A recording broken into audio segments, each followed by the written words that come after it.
Samahan nyo na po kami rito mga kababayan. Wala na po itong uwian. At huwag po kayo matakot sa pagkain. Dahil tubig-tubig lang, makakasurvive po tayo. Tama!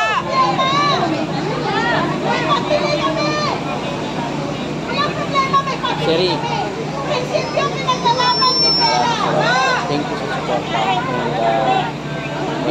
Ayan.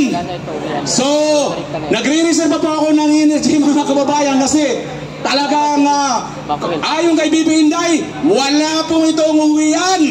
Kung si BP Inday, na kailangan po niya magreserba dahil kailangan po niyang harapin lahat ng mga tambalos-los sa Congress.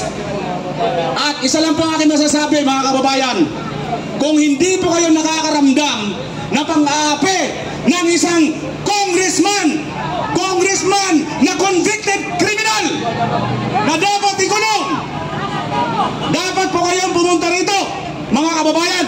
Lahat po ng mga viewers natin sa live, napakarami po natin mga viewers sa live, punta na po kayo rito lahat. Sa sunod na po ako magsalita.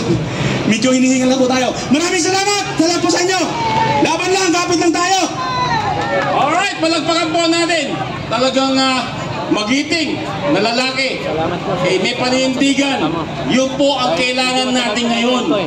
Hindi lang po natin sinasabi, kundi kaya po natin dalihin ang mga sinasabi natin. Actually po, first time ko po sumali sa ganito. Never po sa buhay ko na sumasali ako ng ganito. Medical Center, ang malapit lang po sa Trinoma. Si Tatay Rani, ay, bayan nyo lang po yung MRT7 na ginagawa. Malapit lang po. Kaya pwede po nyo po ako ay sumama. Hindi lang po dahil kaibigan ko siya, kundi meron po ako sariling paninindigan. Ang dami ko po kamag-anakan, kaibigan, na nagtatanong sa akin ngayon, ano daw ginagawa ko dito? At bakit daw ako nagsasalita? Iisa lang po ang nasabi ko sa kanila. Ako po din ay nagsawa na sa mga pinangako ng mga taong tinulungan ko nung sila'y tumatakbo. Sarili kong gastos, 4 na sasakyan ko ang ginamit ko, tumatawid ko Luzon, Visayas, Mindanao. Pagkatapos, ganito lang ang nangyari. Idol na idol ko po yung Team Unity noong time na yan. Ang damit ko, pula sa kanan, green sa kaliwa, pati sapatos ko. Pag naglalakad ako dati, medyo mahigpit pa. Nung nalaman ko bahagya, pahiwalay na ang lakad ko ngayon. Ano ibig sabihin? Yung mga pinangako nila na sila'y magsasama, hindi natupad. Kamusta naman tayo? Meron pa ba kaya matutupad sa mga pangako nila sa atin bilang isang moralita? Salamat po, Sir. Umaasa pa rin ba tayo? Anong dapat natin gawin? Patalsikin si Marcos! Pagisigaw nga po! Patalsikin si Marcos! Lumapit ka dito! Nagpi-feedback eh. Masakit sa bangs. Okay? So yung mga kasama ko, kaya nag-chat na sila sa akin, parating na din sila. Ang tabayanan po natin, napapanood po nila tayo ngayon, hindi lang po sa mga vloggers na naka-live, kundi po dun sa mga tri-media na nandito ngayon. Kaya po, sabay-sabay po tayo para po sa ating layunin. Ngayon po, ay pumila na tayo dun sa lahat na may mga kandila. I suggest po na mga 15 o 10 kaya na mga tao nandito sa gitna, para po sintihan natin kandila ninyo. Ang gagawin niyo po, habang nagkakaroon po kayo ng panalangin, ay iikot-ikot po kayo dyan sa ating harapan. Okay? Ayan. Sige po. Okay. Ayan. Thank you sa mga... Dito na po kayo. Dito na po kayo. Okay. Magandang gabi sa inyo. Ayan. Salamat po. Magandang gabi sa inyo. Okay, ang tinatanong nila sa akin, okay,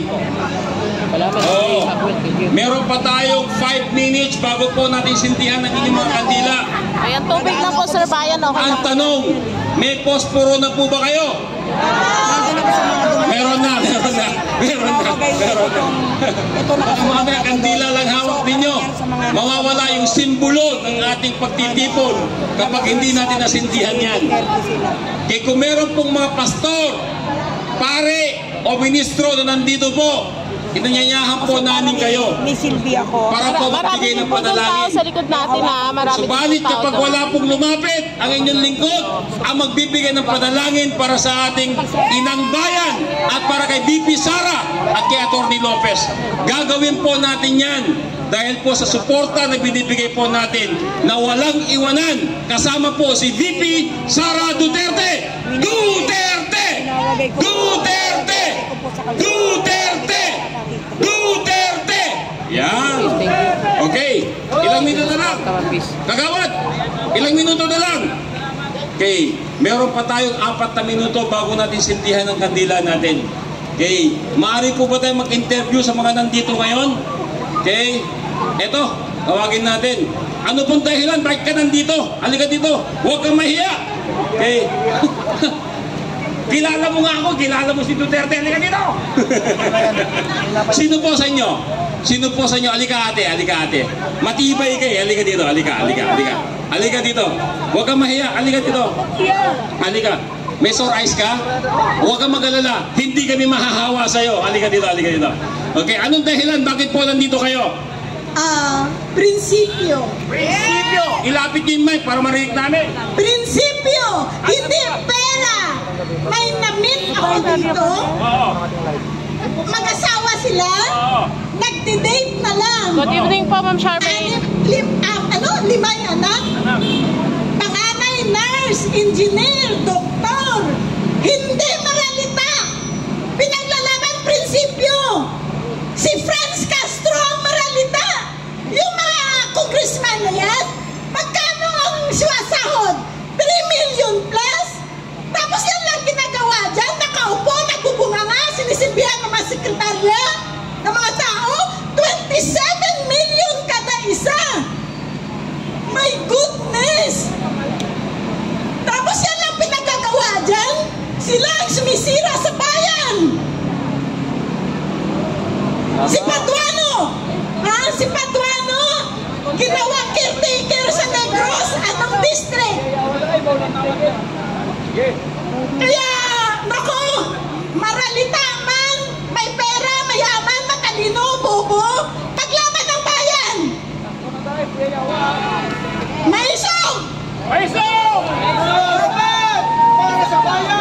Hindi naman po kayo galit niyan. Galit po ako! Galit ako kay Marcos! Kasi, naku, napudol ako! Doon ako galit na galit!